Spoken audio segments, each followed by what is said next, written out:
अस्सलामुअलैकुम student, hope so आप सब खैरियत से होंगे। My name is Zafran. आज की इस वीडियो में हम एब्स्ट्रैक्ट अलजेब्रा में से एक इम्पॉर्टेंट थ्योरम आपके सामने रखते हैं, that is Lagrange's theorem. So Lagrange's theorem को हम स्टार्ट करते हैं। इसकी स्टेटमेंट क्या है? सबसे पहले यहाँ पे मैं आप लोगों के लिए स्टेटमेंट लिखता हूँ। स्टेटमेंट सेज दैट कि आपके पास अगर एक फाइनाइट ग्रुप G है और उसका हम कोई सा भी सब ग्रुप लेते हैं, तो जो सब ग्रुप का आर्डर होगा वो बेसिकली ग्रुप की आर्डर को डिवाइड करेगा। सो यहाँ पर मैं लिख लेता हूँ, if H is subgroup of G, if H is subgroup of a finite group G, finite group G, then order of subgroup G, order of subgroup H divides order of finite group G। So basically इसकी statement को मैं repeat करता हूं कि if H is subgroup of a finite group G, then order of subgroup H divides order of finite group G। So यहाँ पे order of finite group G। So इसको मैं mathematical form में किस तरह लिखूंगा कि आपके पास जो ऑर्डर ऑफ G है बेसिकली वो हमेशा डिवाइड होगा order of subgroup H से। सो इस चीज़ को हम प्रूव करने जा रहे हैं। सो इसका हम प्रूफ देख लेते हैं। सबसे पहले हम लेट करते हैं कि आपके पास जो फाइनाइट ग्रुप G का ऑर्डर है वो n के इक्वल है। हम लेट करते हैं कि आपके पास जो फाइनाइट ग्रुप G है उसका जो ऑर्डर है बेसिकली वो n के इक्वल है। और इसी तरह से हम जो H ले रहे हैं सब ग्रुप G का, उसका हम आर्डर जो है ना वो हम लेट कर लेते हैं कि आर्डर ऑफ H जो है बेसिकली वो m के इक्वल है। वेयर आपके पास एक इम्पॉर्टेंट कंडीशन है कि आपके पास जो m है वो लेस देन है n से। सो हमने G का और H का जो आर्डर है वो हमने सपोज कर लिया है। अच्छा, अब हम क्या करते हैं कि let A belong to G। A आपके पास G से बिलोंग करता है, ये आपके पास कोई एक एलिमेंट है जो कि सेट ग्रुप G से बिलोंग करता है। देन आपके पास जो सबसेट H के लेफ्ट को सेट्स बनेंगे वो क्या होंगे? Then AH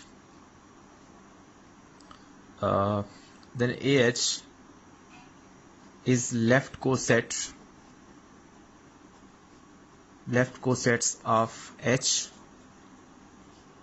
in G and have m distinct elements। अच्छा, m डिस्टिंक्ट एलिमेंट्स क्यों होंगे? क्योंकि हमारे पास H का ऑर्डर हमने सपोज किया है m के इक्वल है। अच्छा, किसी भी ग्रुप के ऑर्डर का क्या मतलब है? ऑर्डर ऑफ G का क्या मतलब है कि आपके पास जो ग्रुप G है उसमें n एलिमेंट्स हैं। इसी तरह ऑर्डर ऑफ H का क्या मतलब है कि आपके पास जो सब ग्रुप H है उसमें m एलिमेंट्स हैं। सो यहाँ पर हमने ए कोई एलिमेंट लिया है G से, देन आपके पास जो AH बनेगा इज लेफ्ट को sets of H in G बनेगा and have m distinct elements.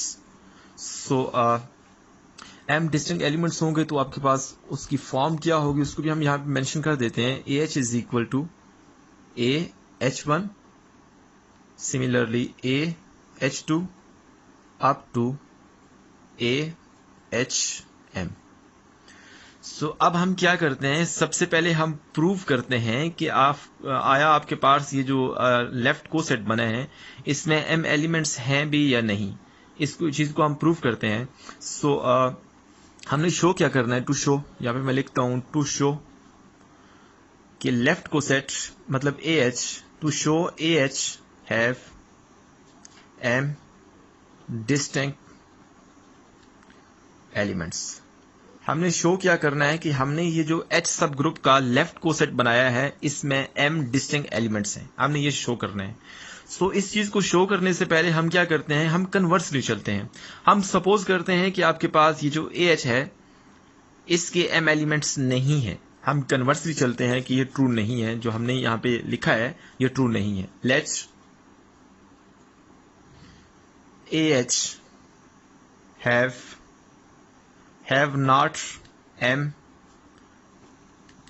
distinct elements। हमने ये सपोज कर लिया, हम कन्वर्सली मूव करते हैं, यहाँ पे मैं लिख देता हूं कन्वर्सली।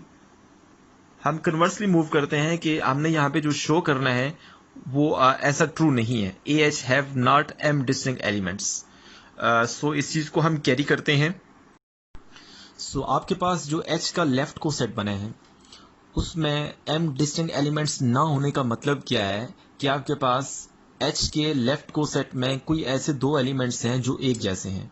सो उस चीज को हम लिख लेते हैं यहाँ पे, क्योंकि हमने कन्वर्सली सपोज किया है कि ये ट्रू नहीं है। तो ट्रू ना होने का मतलब क्या है कि आपके पास कोई दो एलिमेंट ऐसे होंगे H के लेफ्ट को सेट में जो कि एक दूसरे से मैच कर रहे होंगे। That is A HI this is equal to A HJ for I does not equal to J। मतलब I और J हम डिफरेंट पुट करते हैं, लेकिन वो जो आपके पास सब ग्रुप H के लेफ्ट को सेट में दो एलिमेंट आते हैं वो दोनों सेम है। सो आप लेफ्ट कैंसिलेशन लॉ अप्लाई करेंगे तो हमारे पास HI this is equal to HJ आ जाएगा, वेयर आपके पास ये जो HI और HJ दो हमने एलिमेंट लिए हैं ये सब ग्रुप H से बिलोंग करते हैं, where HI and HJ belong to subgroup H। So इस चीज का क्या मतलब है कि आपके पास जो लेफ्ट को सेट H के हैं उसमें M डिस्टिंक्ट एलिमेंट्स नहीं है। इसका क्या मतलब है? हैंस आपके पास जो लेफ्ट को सेट है, hence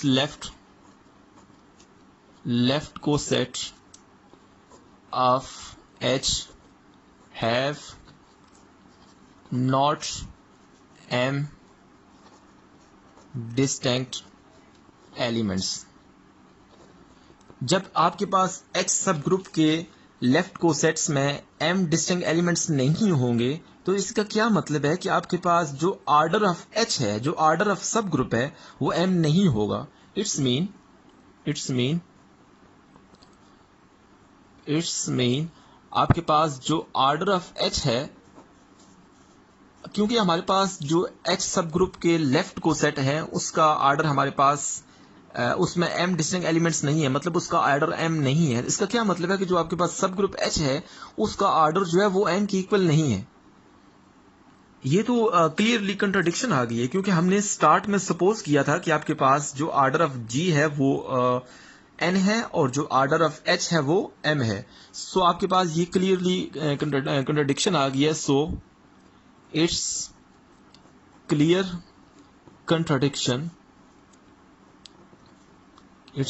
contradiction with our supposition। जो हमने स्टार्ट में सपोज किया था ये उससे बिल्कुल कंट्राडिक्ट कर रही है। इसका क्या मतलब है? हैंस आपके पास जो ऑर्डर ऑफ H है वो बेसिकली M ही है। मतलब क्या हुआ कि आपके पास जो लेफ्ट को सेट है H के उसमें M डिस्टिंक्ट एलिमेंट्स ही हैं। सो यहाँ तक हमने इस चीज को, एक हमारे पास जो इस थ्योरम का एस्पेक्ट था उसको हमने प्रूव कर दिया है। अभी हमारा जो नेक्स्ट पार्ट होगा उसमें हम क्या करेंगे कि हमारे पास जो ग्रुप G है उसमें हमने क्या करना है कि ग्रुप G के कोई हम सब ग्रुप लेते हैं H, और H के हमारे पास जितने भी लेफ्ट को सेट्स बनेंगे उनका अगर हम यूनियन लेते हैं तो वो G के इक्वल ही आता है। सो उस चीज को भी हम देख लेते हैं। सो हमने क्या करना है कि जो ग्रुप G है उसके किसी सब ग्रुप के ऊपर हमने लेफ्ट को सेट डिकम्पोजिशन अप्लाई करनी है। सो हम लेट करते हैं as G is a finite group. G हमारे पास एक फाइनाइट ग्रुप है and by using left coset decomposition. Left coset decomposition का क्या मतलब है कि आपके पास जो ग्रुप G के सब ग्रुप, कोई से भी सब ग्रुप हम लेते हैं तो उसके जो लेफ्ट कोसेट्स बनेंगे उनको हमने क्या करना है, अगर हम उनको ज्वाइन करें, उनका हम यूनियन लें, तो हमारे पास जो जी आता है वो उसके बराबर ही आएगा। मतलब क्या हुआ कि आपके पास जी किसके बराबर होगा, हम एक सब ग्रुप एच लेते हैं, उसका हम जी के किसी एक एलिमेंट के साथ हम लेफ्ट को सेट बनाते हैं, फिर जी का कोई और एलिमेंट लेते हैं A2, उसका हम एच सब ग्रुप के साथ हम लेफ्ट को सेट बनाते हैं। सिमिलरली हम इस प्रोसीजर को कंटिन्यू करते हैं और हम क्योंकि हमारे पास जी एक फाइनाइट ग्रुप है, तो उसमें फाइनाइट नंबर ऑफ एलिमेंट्स होंगे, A1 से लेके हम सपोज कर लेते हैं ये AL है, और यहाँ पे एच हमने सब ग्रुप क्योंकि यहाँ पे कंसीडर किया हुआ है, तो हमारे पास ये ALH आ जाएगा। अच्छा, यहाँ पे एक चीज जो है नोट करने वाली वो ये है कि हमारे पास जब ये जो एलिमेंट्स हैं, ये A1 A2 up to AL, अगर ये G से बिलोंग करेंगे, क्योंकि हमारे पास जो H है वो G का सब ग्रुप है, अगर तो ये H से बिलोंग करेंगे तो हमारे पास जो लेफ्ट को सेट आएंगे H सब ग्रुप के, वो H के इक्वल ही आएंगे, और हमारे पास वो H के इक्वल आएंगे तो उनको हमने सेपरेट कर देना है। हमने बेसिकली उन लेफ्ट को सेट्स को ज्वाइन करना है, उन लेफ्ट को सेट का यूनियन लेना है जो बेसिकली हम G के एलिमेंट्स से बनाते हैं। मतलब G का कोई एलिमेंट हम लेते हैं, जिस तरह हमने A1 G का एलिमेंट लिया है और उसको हमने क्या किया है कि H के लेफ्ट साइड से मल्टीप्लाई किया है, तब हमारे पास ये जो लेफ्ट को सेट बनेगा ये डिफरेंट होगा, ये H के बराबर नहीं होगा। ये बेसिकली जब हमने को सेट्स का टॉपिक डिस्कस किया था तो उसमें भी मैंने आपको क्लियरली बताया था। तो बेसिकली यहाँ से एक और इम्पॉर्टेंट कंसेप्ट निकलता है कि आपके पास ये जो आर्डर ऑफ G है, देखिए यहाँ पे जो आर्डर ऑफ G है वो किसके बराबर होगा, यहाँ पे ये A1 एक एलिमेंट है G का, उसका हमने H के साथ जो सब ग्रुप है हमने लेफ्ट को सेट बनाया है, और H में कितने एलिमेंट्स हैं, H बेसिकली H का आर्डर कितना है, M आर्डर है, मतलब H में M डिस्टिंक्ट एलिमेंट्स हैं, तो इसका आर्डर हमने देखना है, आर्डर ऑफ A1H यूनियन।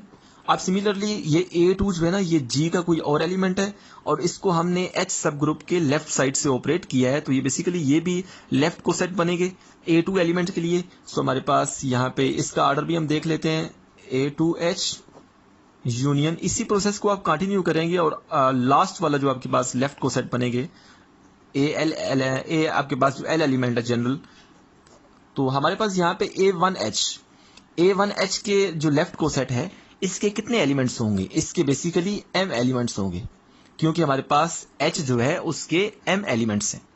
जब आर्डर ऑफ H जो है ना वो M के इक्वल है, तो आर्डर ऑफ जो लेफ्ट को सेट ऑफ H होगा वो भी M के बराबर ही होगा, क्योंकि हमने यहाँ पे ये शो किया है, ये चीज हमने यहाँ। सो अब हम दोबारा से यहाँ पे आते हैं। अब आपके पास यूनियन ऐड कर देते हैं हम। देखिए हमारे पास अब आपके पास ये जो A2H होगा, ये जो लेफ्ट को सेट होगा H का for element A2 that belongs to G, so हमारे पास इसके एलिमेंट्स भी M होंगे। इसी तरह हम जितने भी हम यहाँ पे लेफ्ट को सेट लिखे हैं उन सारों का जो हमारे पास आर्डर होगा वो M ही होगा, क्योंकि H का आर्डर हमारे पास M है, तो ये आपके पास जो लेफ्ट को सेट्स बनेंगे जितने भी, ये भी हमारे पास M आर्डर के ही होंगे। और आपके पास जो आर्डर ऑफ G है वो तो हमें पता है N है, जो कि हमने स्टार्ट में सपोज किया है।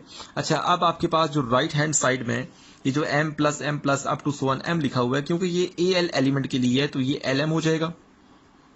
और यहां से हम देख सकते हैं कि L is equal to N divided by M।